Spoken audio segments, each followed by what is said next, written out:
You guys know every episode is different, and this one we're getting kind of like a sneak peek.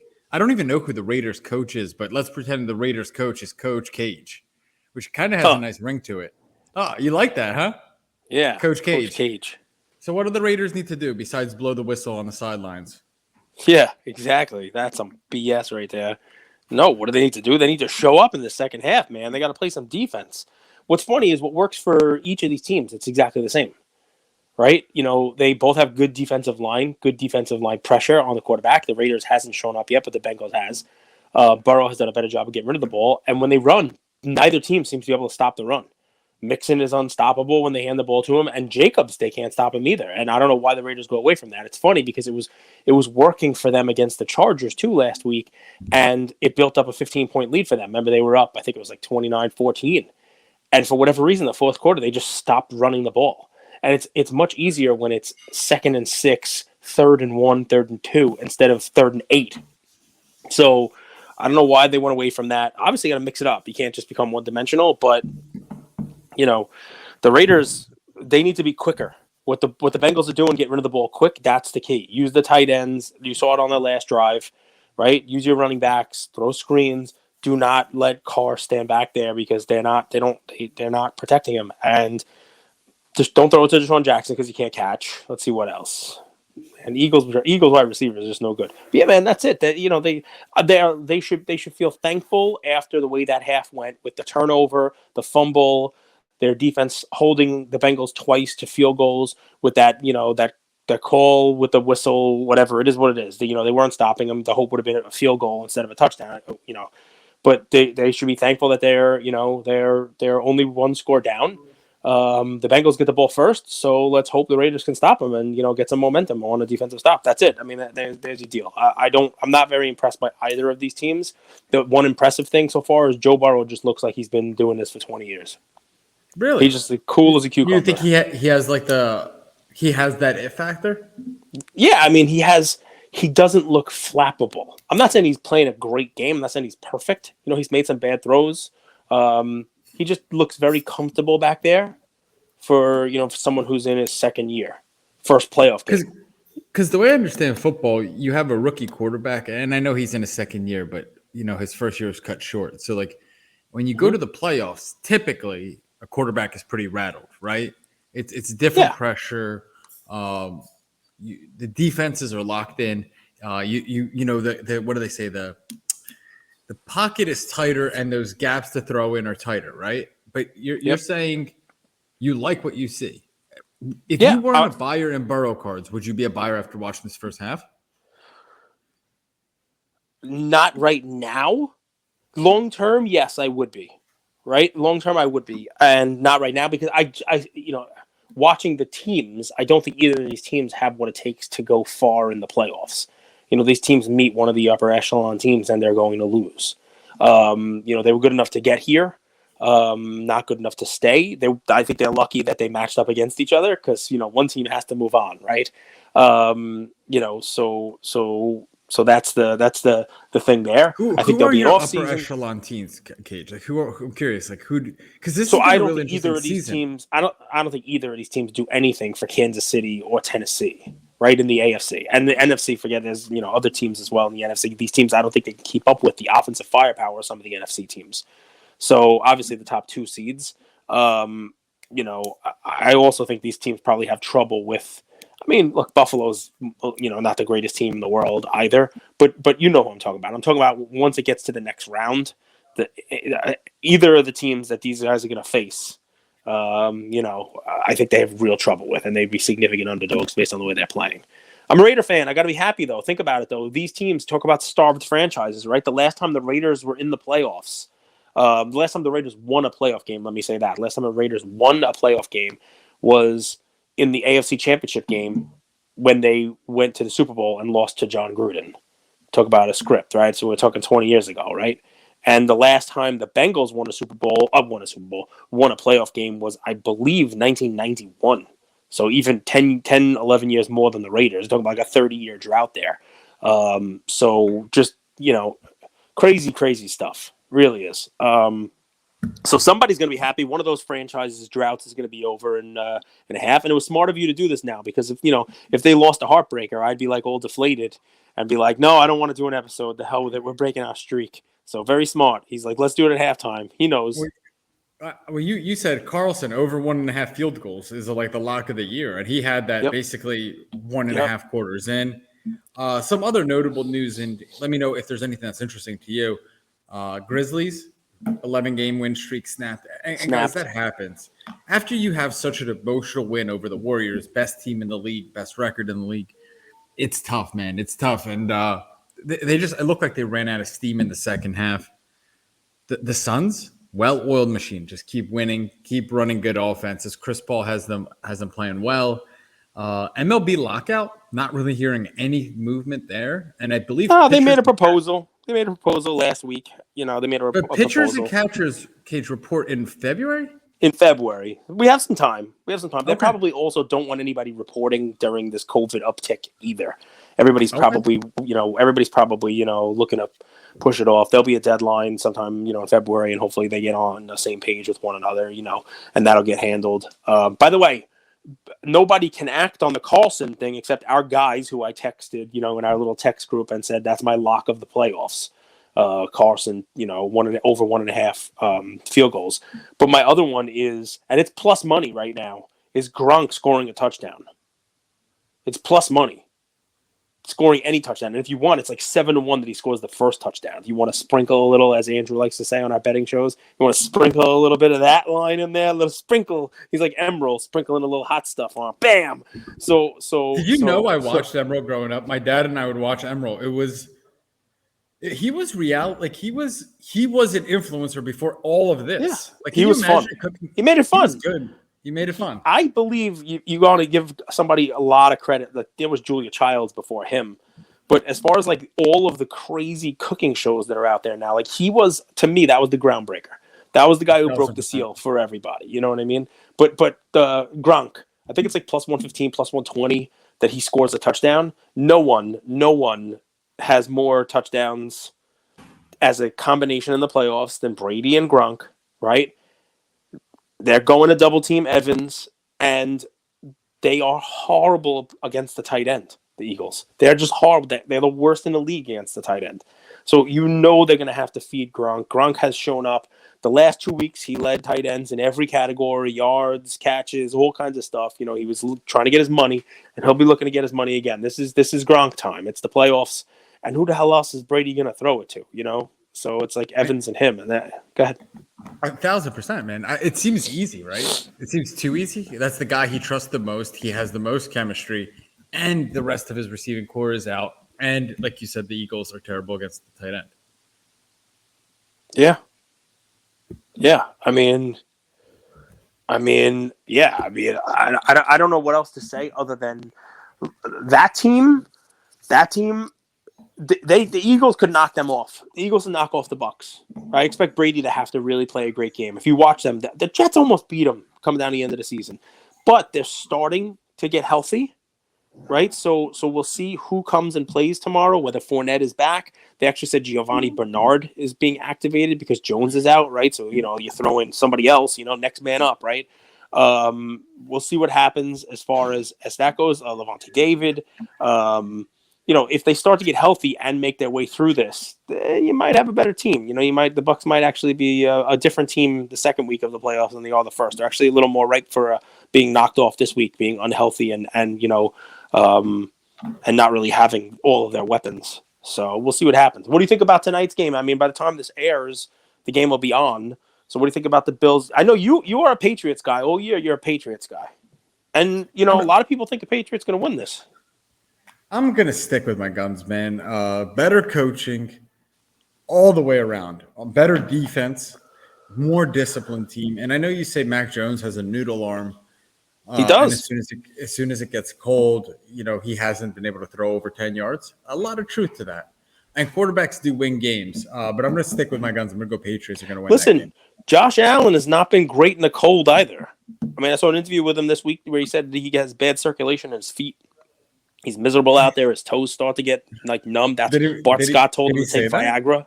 Yeah, I'm telling you. Yeah, he's had bad circulation in his feet, and he gets in the cold. He's miserable out there. He's got, I think it was 30th out of 31 quarterbacks with like a minimum amount of starts in freezing or worse. With like he got like a 50% passing rate, 50% completion rate, which is like the second worst ever. He played in Wyoming. It's not exactly snowy and cold there. And while It he is. has I'm making Oh, a joke, and he plays in Buffalo now. Yeah, and he plays in Buffalo now also too. But look, it is what it is. I mean, he at least has a cannon of an arm. You know what I mean? But there's not supposed to be wind today. It's supposed to be cold. Cold just does different things in football. It just does different stuff. So yeah, man. I mean, lots of fun. Wildcard weekend and an extended, right? So 2 games Saturday, 2 games, 3 games Sunday, 1 game Monday. I mean, that's fun stuff. A lot of good football on a holiday weekend. so You you're got to love feeling that. better, Cage. You're feeling better. You're making Well, I'm jokes. watching the You're a little Raiders, man. sarcasm. I'm, I'm, You've I'm. you've kicked the sickness. Basically, it's I gotta tell you, 80% the man. You wear. know what it is? You know, this is gonna sound so sappy, but to anybody thinking about leaving the hobby because of a downturn or because of getting screwed or because of the backyard again breakers or because of Pokemon stuff, do not, even if prices go down. Let me tell you something. Forget about family. Now Ian's cute. I'm sick. I told him he can't come hug me, and he like hugs a football and throws it at me and says he has a hug from me, Daddy. Like, it's cute stuff, right? Like, that's cute stuff, right? So that's great. But let me tell you, the support. And what do I need support? It's not like I have cancer or anything here right now, guys. God forbid. So, but I don't feel well. You would not believe the messages that I'm getting. It's amazing. I get, we have doctors listen to us. They're checking in, telling me what to do. Do I need a FaceTime doctor, house call? You know what I mean? Like, I mean, just amazing stuff. Feel better. You're gutting through the episodes. These episodes, even with you being sick, have been fantastic. You and Andrew are really, hitting a stride. And then at the same time, we got our SGC sponsorship where we're doing free submissions for folks, and I'm opening the packages as they come in, and people are writing letters with movie quotes. Hey, Cage, do you know this quote? Putting in Ian cards for Ian, little Ian Anderson cards and stuff like that. Like, it is an amazing thing. And even if I didn't feel well, I would show up today and I would get hopped up on whatever the heck it is, emergency, and let's roll, because that's how I'm feeling. I'm feeling like just when you think that the hobby may be going sideways, you have a week like it is, just take a step back and think about all the cool stuff that the hobby does give you. Think of the community that you have. And if you're listening to this and you haven't participated in Luca Nation and the community in any way, send us a message. We'll get you on the Discord. We'll get you in a group. Hell, even if we get you watching a Reckless, card family doing a break on Whatnot themselves, or you watch our Whatnot on Sunday morning. It's fun stuff. The community kind of rallies around each other, and I'm feeling it myself when I'm just a little under the weather. So sorry, I kind of derailed us there, but that's why I feel good. Do you have a play? I do. Want to get you I have back a to the million game. plays. I have All a right. million plays. Hit us I have with a million it. plays. So a couple. Number one, the play comes out of something negative, but believe it or not, the last time the Raiders and Bengals met in the playoffs was the day that Bo Jackson was injured. It's been that long.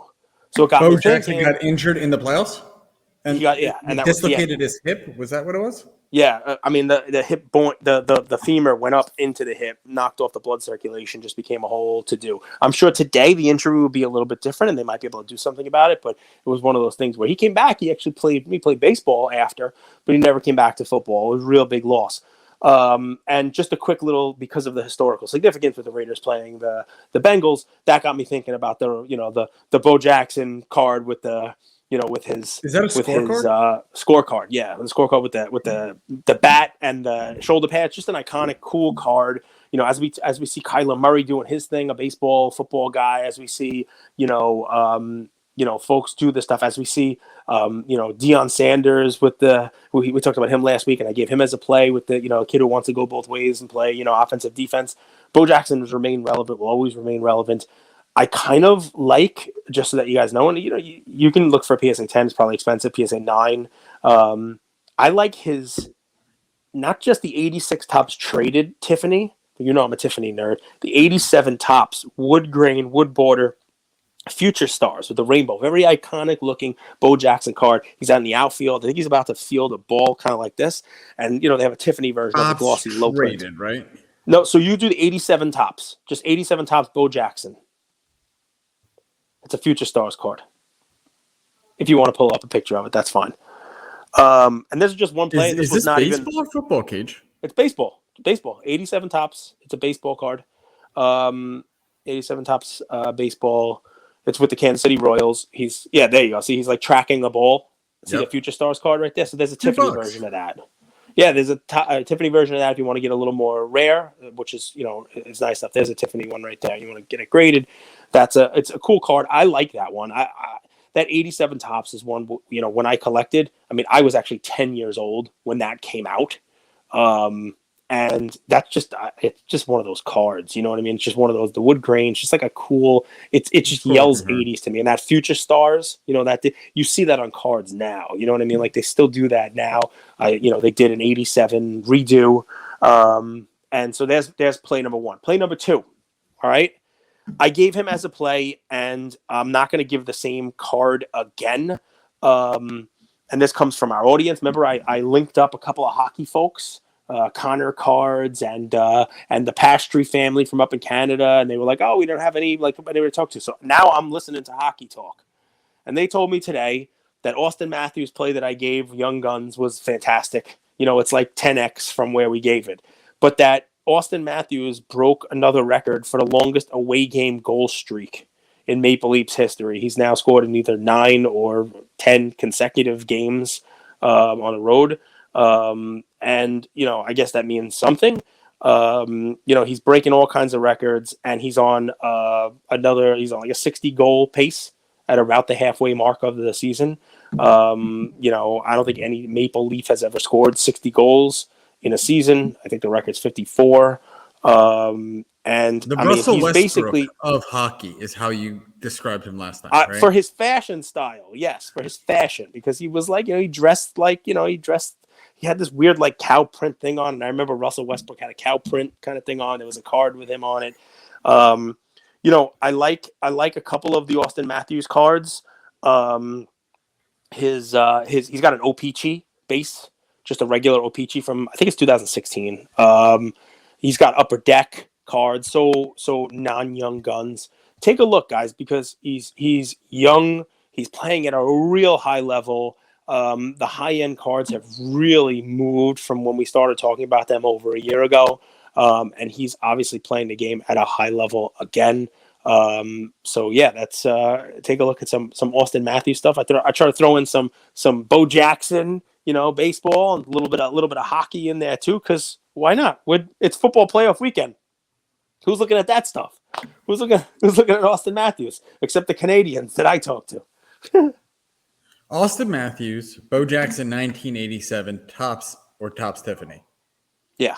87 tops. In 60 seconds or less, I'm going to give you guys my play. I want to let you get back because I know how excited you are for this Raiders game.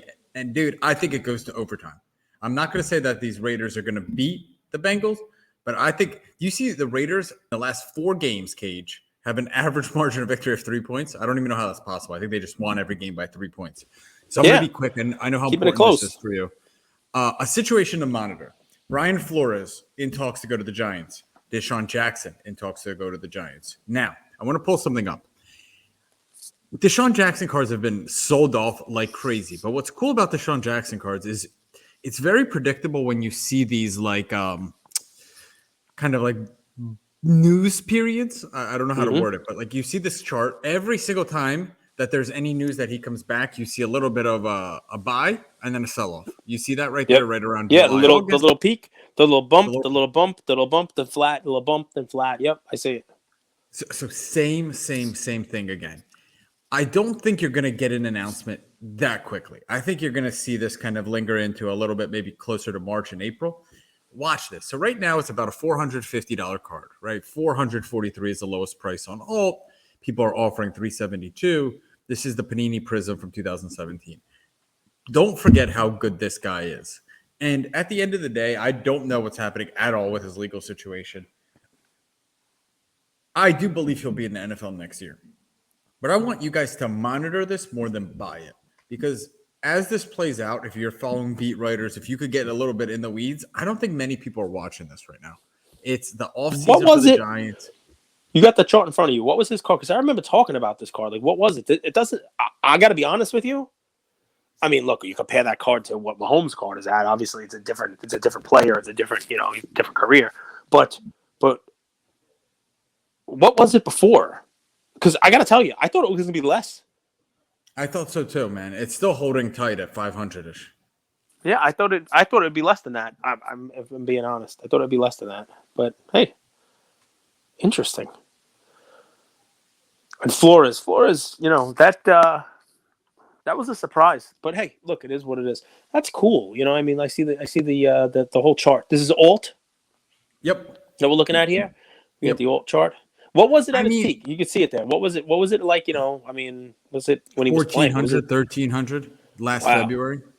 Okay, like I at the it's record not as peak. much. It's not as much of a sell-off as you'd think, huh? No.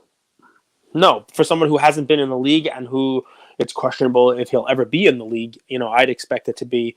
But you know what it shows you, though, is the significant upside that he has for being in there. And we've talked to several people who were buying his cards, right? We've talked to people who are buying his cards. And if everybody has that idea, right, which is, buy low, low, I guess, high risk, high reward kind of thing, you know what I mean? Then there's going to be a bottom for his cards, right?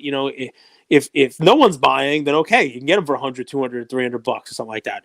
I'd be curious what the optic is, because there probably aren't that many people buying Prism, but if someone is buying it, they're buying that. I wonder how cheap, because you know what I mean? Like let's just say there's a dozen or 24 people who are buying him still. They're all going to buy the Prism because you could still buy the Prism cheap. They're probably not going to buy the optic. The optic might have really fallen.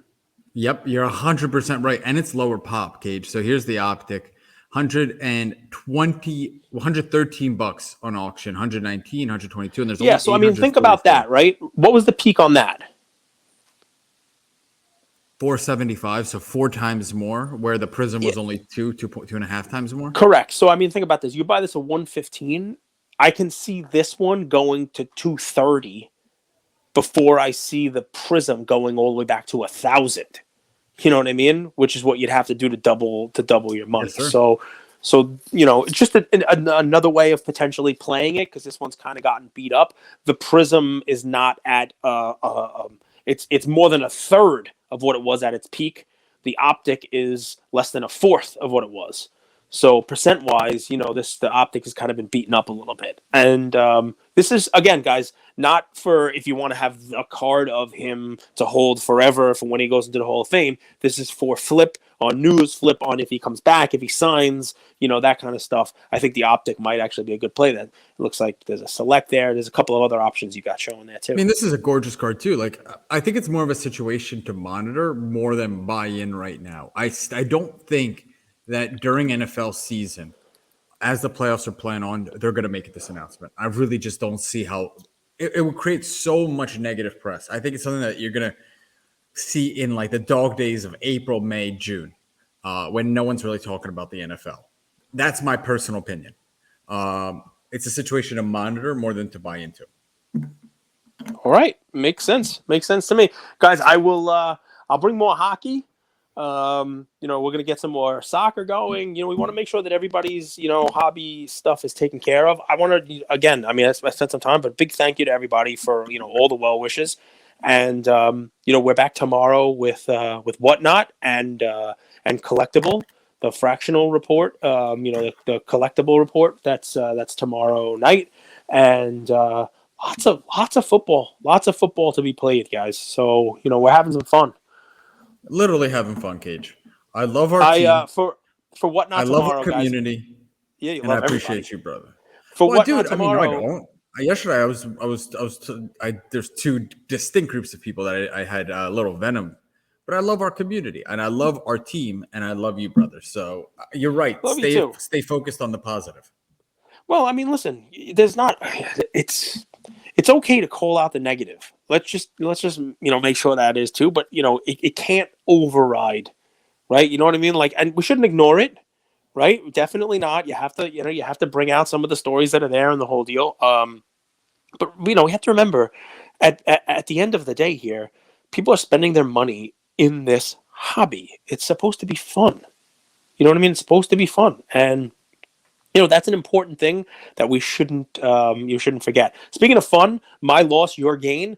Ian and I opened up a box of Mosaic football yesterday, and my store doesn't really rob me on these things. I only paid $500. That's significantly less than what they're going for. I have You can check the listings already up on our Whatnot page, but I will be auctioning off tomorrow in our Whatnot session all of the cards, everything. So Everything. I got a bunch, like the all 9 silvers in one lot, all 9 like Mosaic prisms in one lot. I got both autos. I actually got a nice auto, Javonte Williams, the running back from the Broncos, who had a really good season. I got a Mosaic auto of his, with the Mosaic prism, like Mosaic parallel. I got another auto which wasn't so great. It's defensive player from, I think, the Washington football team, another first rounder, but not so great. But I packaged those up. I got a couple of Brady cards, nothing spectacular. I got a really cool fire-looking Aaron Rodgers. I'm sure when all is said and done, when I auction off basically every card in the box, it will not come anywhere near the $500 that I paid for it, and it'll be your bargain, and it'll be some fun. That'll be some fun. Honestly, Cage, Whatnot's fun. It's one of them. I love starting my Sunday, like just bantering, having fun. But the people that are on that buy, I think they've gotten a deal 99% of the time. Oh, yeah. Like I think most of the cards they could just flip them. Like they could just flip them and make 100%, almost everyone. 50%. And guys, we'll put Greenwoods again. I'll have some Pikachus again, and a little sneak. That Desmond Bain that I found, you guys know that I posted it on Instagram. I found a select rookie Desmond Bain with the light blue, the team match, color match parallel. I'm selling that tomorrow. I got that tomorrow. You're gonna bid on it? Somebody will get that cheap. That's selling nice on eBay, so somebody will get a nice bargain tomorrow and whatnot. So tune in, guys. Dude, good luck to your Raiders. Let's get the W. Let's get the W. Let's go Raiders. They've been hanging tough all year. I love teams like this. They don't have the talent that any other team has, but they don't have the Jamar Chase or Burrow. They lost their coach. They had some negative stuff with their wide receiver. But dude, I love resilience, man. I think in life, resilience is so valuable. I like persistence. I think that's so valuable. And I love teams that have that. So you got to give them interim coach. First guy coaching, interim coach in the playoffs. Ever? Yeah, that's what they said before the game. I'm sure there were other ones that maybe they named him the head coach before. This guy's still the interim head coach. So he's coaching a playoff game as an interim head coach. Pretty interesting stuff, right? What's interesting because I don't, like when a coach becomes an interim coach and then they win like 10 in a row, they're like, I'm going to give this guy the job, and you start hearing that conversation. I think there were points this season when the Raiders, people were like, their season's over. Then somehow they snuck into the playoffs. No one even knows. They were 3-0. The first 3 games 3-0. Then they went 3-7 in the next 10, and then finished 4-0. I mean, it's been a crazy roller coaster for them this season. It really has. And in the meat of the season, a 10-game window there, they were terrible, 3-7. So we'll see what happens. Love you guys. It's been fun to watch. You're a king. Peace.